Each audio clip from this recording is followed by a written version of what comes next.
I want to throw you a bit of a curveball today because I've been thinking a lot about this concept that I'm about to reveal to you over the last few weeks. And it's not something I've heard anybody else talk about. And I kind of feel like maybe you would be open to this type of a suggestion.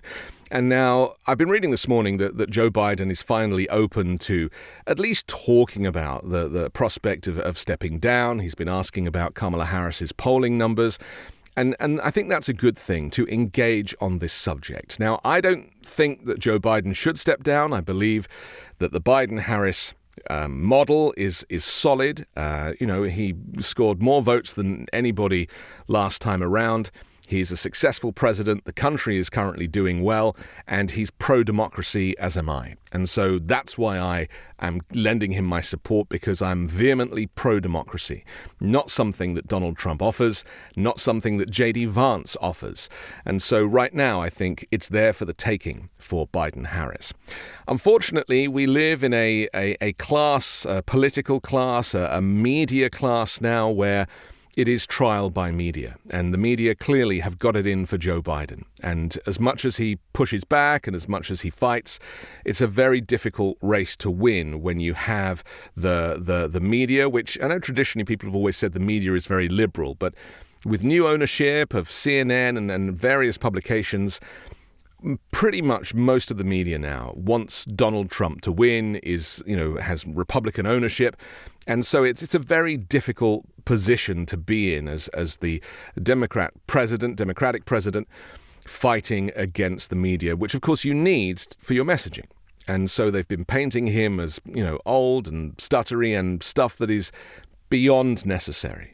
And Joe Biden knows this, and he stood up to it. And I showed a video the other day of where he was pushing back on NBC and saying, why are you not asking why Donald Trump lied so many times in the debate? Why are you focusing on me having a bad night? Look, Joe Biden can win this election with Kamala Harris, undoubtedly. My suggestion, though, is to deal with the media and to deal with the kind of the naysayers, people like Adam Schiff, who's now come out and suggested that Biden should step down. We heard some questionable things from Nancy Pelosi. So clearly there are that there isn't the unity that the Democratic Party needs right now. So my suggestion would be to do a little switch and turn this into a Harris-Biden presidency. Think about it. Think about how it felt in 2016 when Hillary Clinton was on the ticket, and polling-wise, it was very much hers for the taking. And there was so much excitement from not just progressive thinkers, but from the entire nation, and especially women and girls, who for the first time were about to experience the glass ceiling being burst open with a female who was very strong on civil rights and equal rights and women's rights, and somebody who was, a trailblazer. And as we know, it didn't work out that way. Thanks to James Comey's speech and some help from Russia, Donald Trump got elected. And you may remember how it felt when that balloon was deflated. It was a very difficult period. People were in mourning for a few weeks, not least Hillary Clinton herself.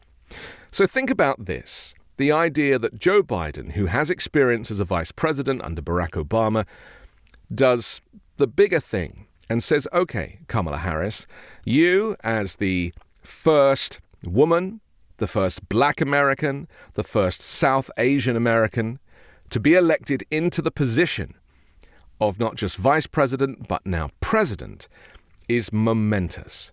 The mood of the nation will be encapsulated by this huge shift where America finally puts a female in the top job and a female of color. Biden could be the person to say, I will stand behind you, Kamala Harris.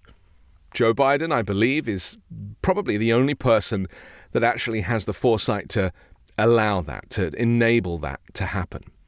And so we keep Joe Biden with his wisdom, with his experience, with his elder statesman skills, but we take the pressure off him, because clearly the pressure of the television studio, the debates with a clock on screen where he has to get his words out, as an older man with a stutter, that is not the best place for him to be.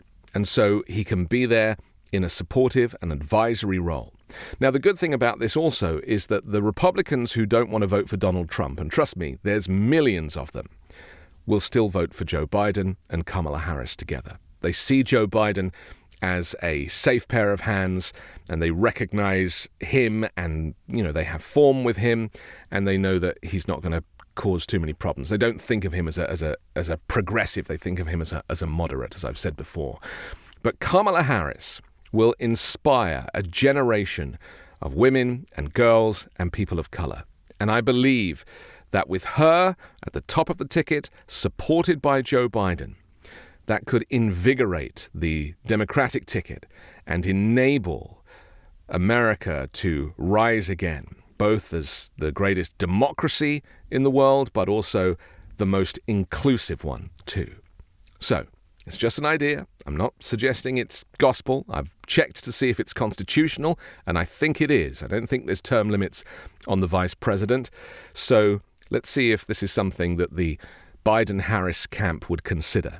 A Harris-Biden presidency. I'm Anthony Davis. You can catch me on the 5 Minute News YouTube channel and podcast on Wednesdays co-hosting Uncovered, and on Sunday on the Weekend Show with Midas Touch.